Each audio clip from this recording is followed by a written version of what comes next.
Good day everyone. Today we'll be continuing our discussion with solutions chapter.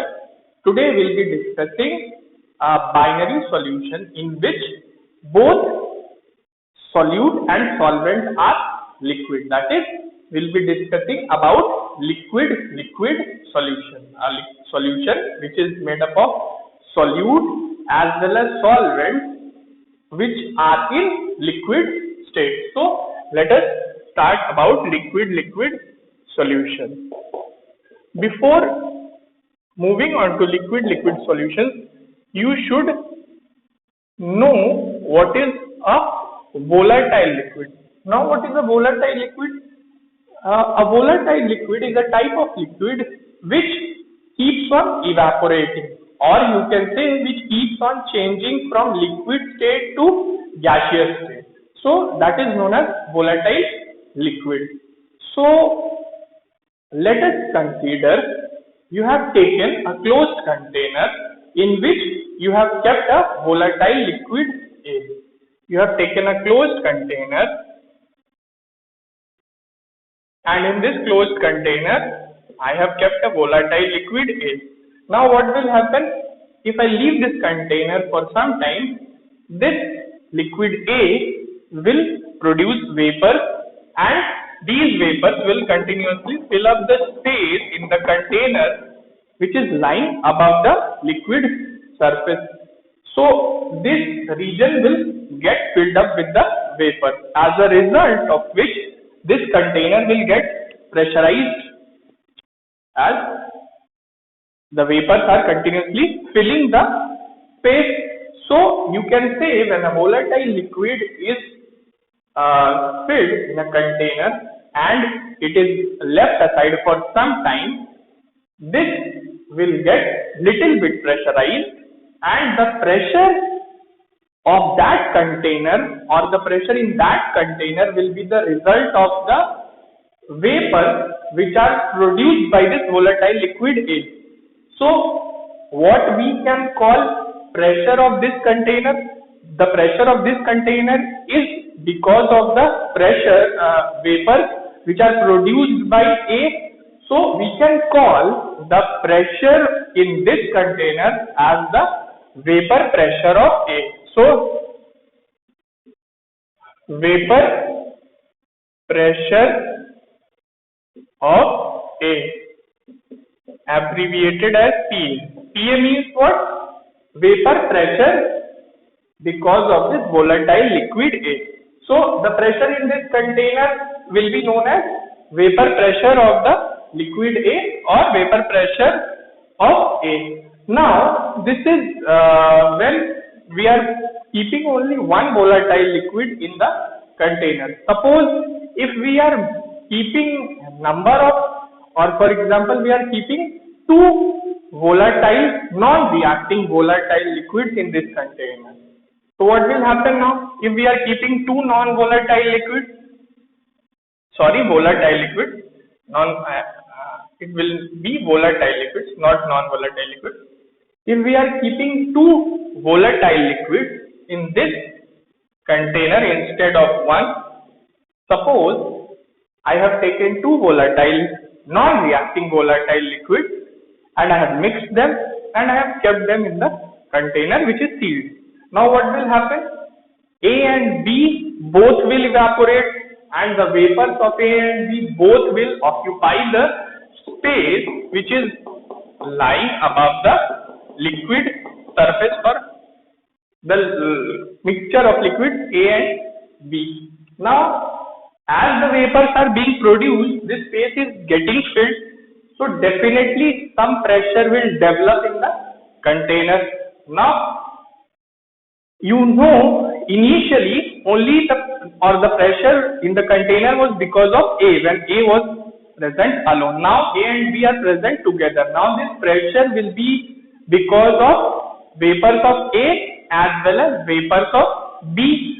So the pressure in this container will be the sum of vapor pressure because of A and vapor pressure because of B, because both the vapors are exerting pressure in the container. So the total pressure total pressure, you can say total pressure of the container will be equal to what? Vapor pressure because of A, or you can say vapor pressure of A plus vapor pressure of B. You have to add vapor pressure of both the volatile liquids, no? Because both are producing vapors and the pressure is the result of vapors of both these volatile liquids. So to calculate or to obtain the total pressure, we have to add the pressure of or the vapor pressure of both the volatile liquids. Now, but in this case, this PA and PB will not be known as vapor pressure of A and vapor pressure of B. We will call them as partial vapor pressure of A and partial vapor pressure of B. Why? Because the pressure is not exerted only because of A or only because of B. The total pressure is exerted because of the sum of pressures of A and B. So, the vapor pressure of each individual volatile liquid will be known as its partial vapor pressure. So, when you are mixing two volatile liquids, the total pressure in the solution is the sum of partial vapor pressure of both the volatile liquids. Now, how to find out the partial vapor pressure of A and partial vapor pressure of B? If we know their partial vapor pressure, we can simply add their partial vapor pressure and find out the total pressure in the container. Now, how to calculate their partial vapor pressure? This is the time when a law known as Raoult's law comes into picture. Now, Raoult's law helps us to calculate partial vapor pressure of two volatile liquids. Now, let us understand Raoult's law.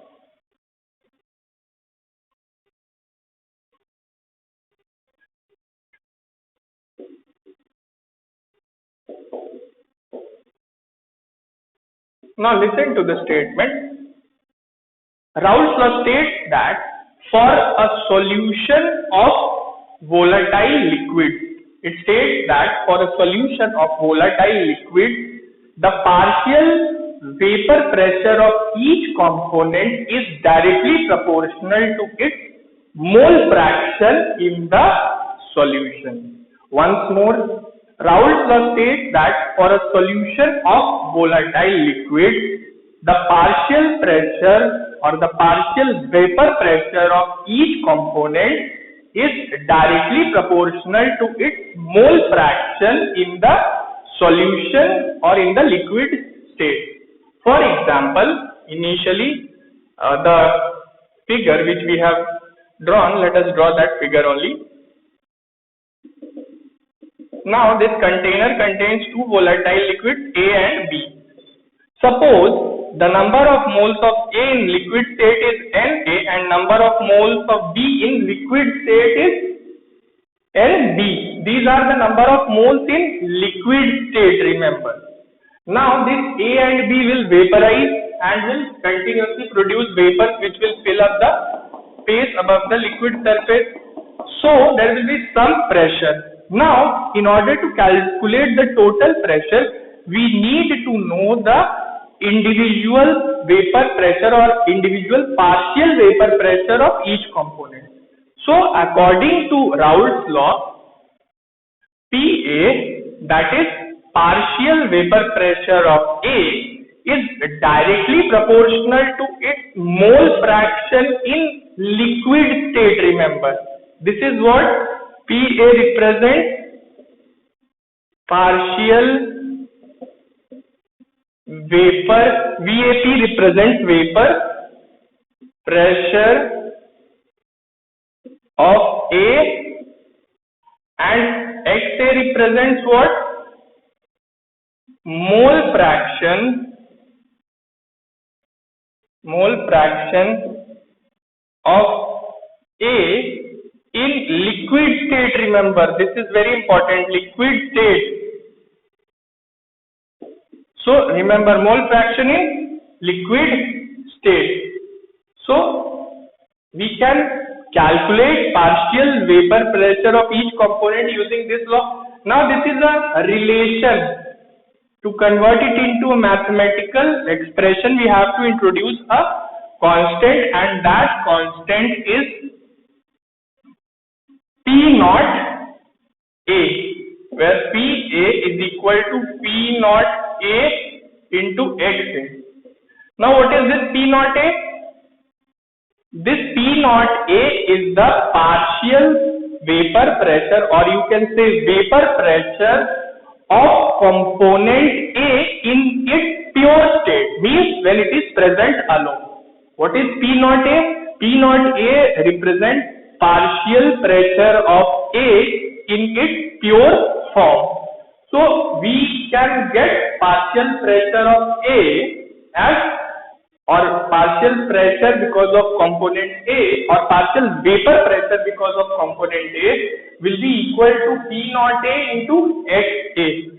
Similarly, partial pressure of B will be what?